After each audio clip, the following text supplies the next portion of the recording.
Ce mouvement-là s'appelle Bogle. Il a le nom du pionnier de la dancehall, Mr. Waki Bogle. Ce mouvement l'a inspiré d'une danse qui s'appelle le limbo. Donc en fait, le limbo, c'est une danse qu'on danse un peu dans les clubs de vacances. C'est un grand bâton et tout le monde passe en dessous. Cette danse limbo était ancrée dans l'histoire de la traite esclavagiste parce qu'en fait, les esclaves qui étaient parqués dans ces bateaux tout comprimés, en fait, de temps en temps essayaient de se divertir et donc du coup, ils utilisaient ce mouvement-là, donc dans l'espace très comprimé, avec la poitrine vers le ciel pour appel aux ancêtres et aux énergies du ciel pour appeler à la liberté. Mais ils étaient comme ça parce que du fait qu'ils étaient parqués l'un sur l'autre, c'était très étroit.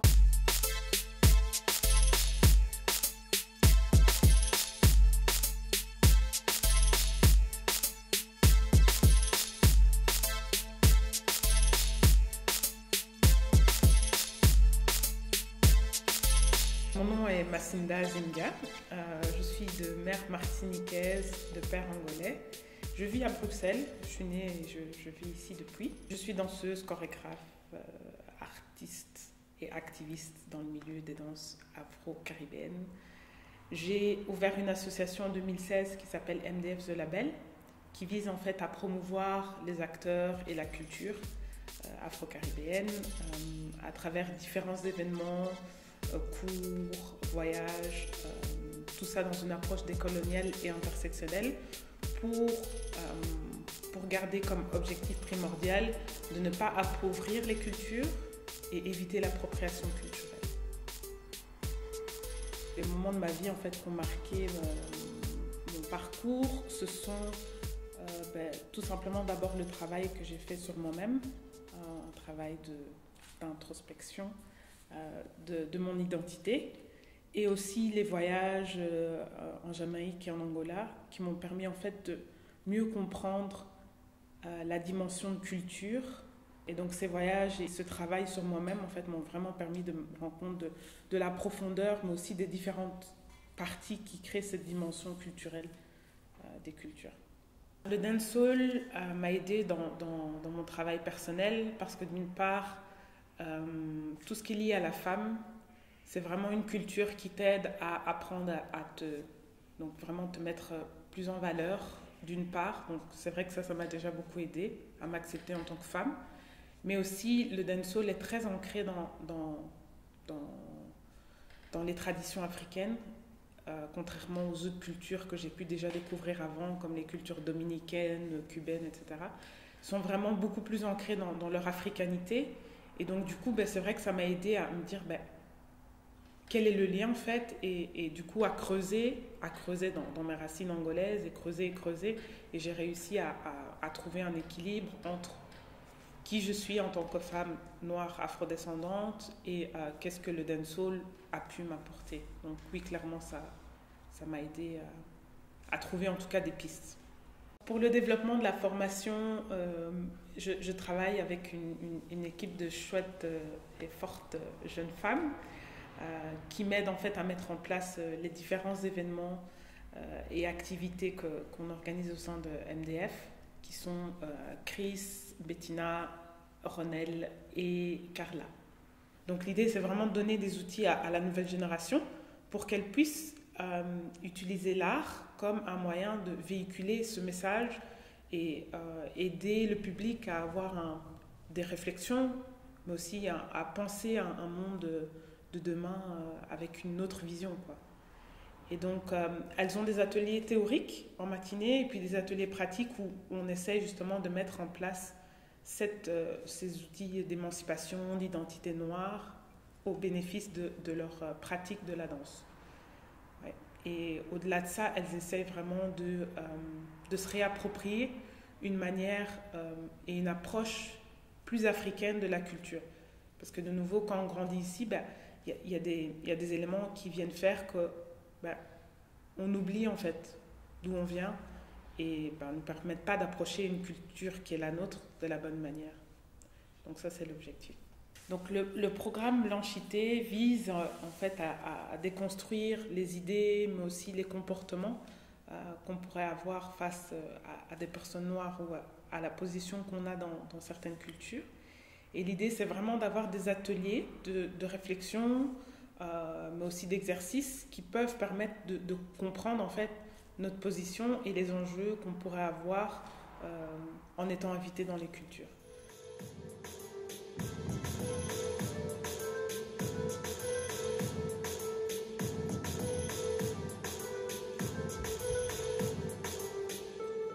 Travailler en non-mixité, ça permet à chacun de vraiment d'encaisser des choses difficiles de l'histoire, de pouvoir mettre sur la table les mots qu'on voudrait dire, et de là partir sur, ok, si je suis dans un environnement interculturel, ce genre de mot peut avoir une portée négative, mais aussi mettre en relief des pouvoirs dominants face à une personne noire. Donc du coup, la non-mixité permet vraiment de démystifier, de vraiment déconstruire toutes ces idées, d'en comprendre les enjeux, afin de pouvoir avoir des outils pour savoir comment se comporter en interculturalité. Donc, ouais, pour moi, la non-mixité est importante. Et pour les personnes noires, les femmes noires encore plus, parce que clairement, dans cette hiérarchisation de la société, elles sont au plus bas.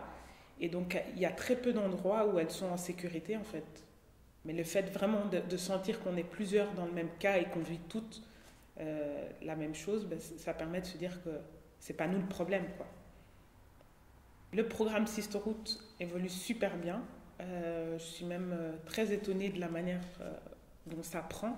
Il y a vraiment beaucoup de choses qui se passent, mais très vite et très positives, en tout cas pour l'émancipation de ces jeunes femmes, mais aussi des connexions qu'il y a à faire entre elles. C'est vraiment chouette. Et cette notion de Sisterhood prend vraiment sens et elles peuvent creuser encore plus loin à chaque fois. Donc c'est vraiment magique, c'est en train de se passer dans ce groupe-là. En termes de pensée, en termes de mouvement aussi, la manière dont elles approchent le mouvement, elles ont plus, moins cette approche singulière de la danse, de voir comme une danse, mais vraiment de le prendre comme un, voilà, je viens danser parce que j'ai un statement à faire. Je veux montrer la colère que j'ai, et donc elles vont réussir à sortir parce qu'elles vont se connecter à des énergies du corps qu'on utilise dans la culture africaine. Donc il y a des transformations à ce niveau-là, mais aussi transformations en termes de pensée, de réflexion sur elles-mêmes ou sur d'autres personnes. Donc il y a vraiment des chouettes transformations. Après mes voyages, je m'étais dit, en fait, ce qu'il faudrait faire pour arriver à être dans un monde où tout le monde arrive à être sain avec chacun, ce serait vraiment travailler sur l'identité. Donc c'est pour ça que je l'ai créé. Mais l'idée, c'était vraiment ça, d'avoir des échanges interculturels, des voyages où on peut fusionner les groupes et du coup pratiquer ensemble des sessions, des ateliers sur comment on se positionne chacune, etc. Mais ouais. Très très simple, très très connu, c'est les mouvements de ce qu'on appelle le waistline, donc les mouvements de hanche, qui sont très très fréquents en dancehall. Pour moi, ce waistline, la symbolisation, c'est tout simplement ancré dans l'histoire de la Jamaïque, qui est liée à l'Afrique, parce qu'en fait, le waistline vient de danses traditionnelles africaines, comme le mutuashi et plein d'autres danses aussi. Et donc ce waistline, en fait, qui aujourd'hui est utilisé comme un moyen de libération sexuelle, qui est quelque chose propre à l'Occident, en fait, a une visée plus spirituelle, en fait, en Jamaïque et du coup en Afrique, parce qu'en fait, c'est la région de la naissance. Et donc, les femmes ont une force qui est cette région-là, et donc elles l'utilisent pour créer vraiment voilà, montrer leur force qu'elles ont aux hommes, mais aussi à tout le monde.